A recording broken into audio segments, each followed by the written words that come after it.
Hey guys, welcome back to day 22 of our 30-day decluttering challenge. I can't believe it's been 22 days already. It's flying by, and I have taken so many loads in my van to the donation center and so many piles of garbage. My neighbor actually asked if we were moving because they're like, "Are you planning on moving?" I'm like, "No, that Mount garbage out there has come from hidey holes in my house. We're not going anywhere." That's embarrassing. Anyway, so today we're tackling the laundry room, and my laundry room is perpetually pretty neat and tidy, so this is gonna be a breeze for me. For you, whether you have a laundry room or just an area, I want you to tackle things like empty, laundry detergent containers that you're still holding on to, or those socks. You guys know what I'm talking about. The lost socks. I have a lost sock bag and it's bursting, and I'm like, I'm gonna find the pair one day. One day, where do they go? Someone actually said on this page that they're pretty sure that lost socks turn into random Tupperware lids. Because it's like, you lose the socks, but you've got 50 million extra lids. Life is weird. So today we're gonna set our timer for 15 minutes and just find a couple of things in our laundry area that can go. So here in my laundry room, there really isn't that much to declutter. It stays pretty neat and tidy, mostly because I'm never really in here. But I'm gonna pull back the actual curtain today and pull out some paint cans. We have a lot of spray paint cans and the paint for the house that gets stored behind that curtain. I just hung a shoe sorter on the back of the door so I can easily organize all of the paint. My cats passed away recently, so I'm going to purge their cat food that I've still held onto, the big box of different paint, and now it's time to sort socks. I do this often, but I'm always left with those ones that I just can't seem to find the pairs for, so I'm letting a ton of them go. I also found 2 extra laundry bags that honestly I just wasn't using.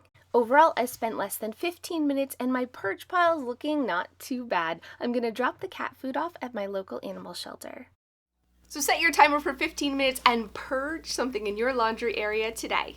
So thanks so much for those of you who have stayed to the end. Today it's story time, and I want to talk about my husband's old SUV. You know, the one I got stolen. You may have heard this story before. I'm not going to talk about me getting it stolen, but I did get it stolen because I constantly leave my car unlocked. And it's terrible. I know it's terrible. I leave my van unlocked, and sometimes I leave my purse in it unlocked, and it's been stolen, my purse, many a times. I didn't have the keys to my van in there. I had the spare key in the glove box to his brand new SUV. And the bad guys, they drove it away.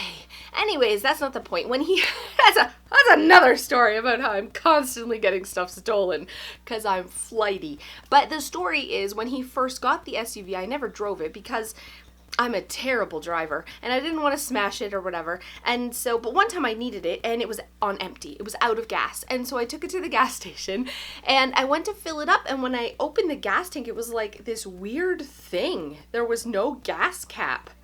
There was like this little, it looked like a cat's butthole, but the nozzle wouldn't go in this weird hole that was closed up. It was the weirdest thing.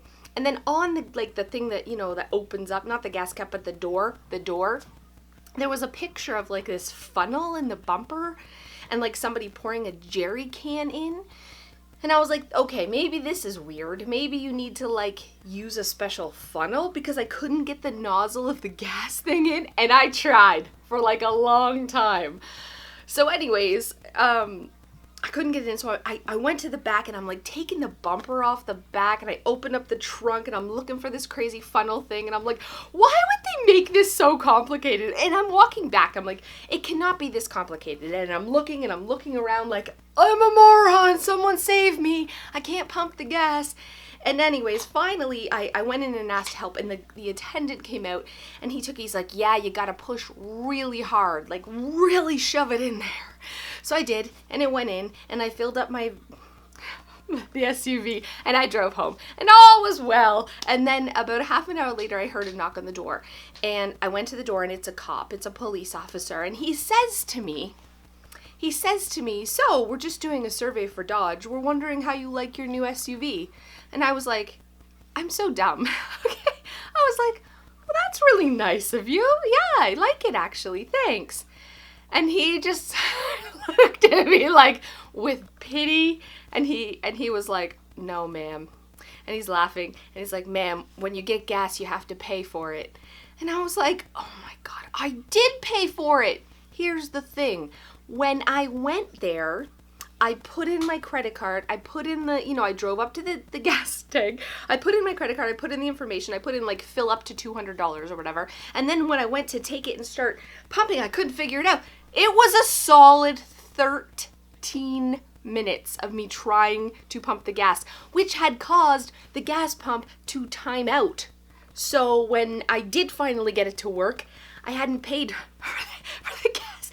And he says to me he knows it's 13 minutes because he watched the entire video. It was on surveillance. They called the cops, and it was video surveillance, and he was killing himself laughing. Anyways, so he escorted me back to pay for the gas, and the man who worked there wasn't finding it as funny. He told me not to come back ever. Oh my God, it was really embarrassing. But the moral of this, I don't know what the moral of this story is. The simplest solution is probably the answer. That's the moral of the story. Obviously, that cat's butthole thing was the way. I just had to push it in. I mean, I didn't think of the simplest thing. I overcomplicate just life in general. I do, and I'm constantly overcomplicating things. And I'm always like, "Joe, how are you just so good at figuring stuff out?" He's like, "I think of the simplest answer. When your iPad's broken, I turn it off and turn it back on again, and magically it works. Yet every time I'm trying all these things and trying to delete apps and blah, blah, blah." And I'm like, "Joe," and he's like, "Did you shut it off and turn it back on?" I'm like, "No." And that always works. The simplest answer is usually the right one. I'll see you next time.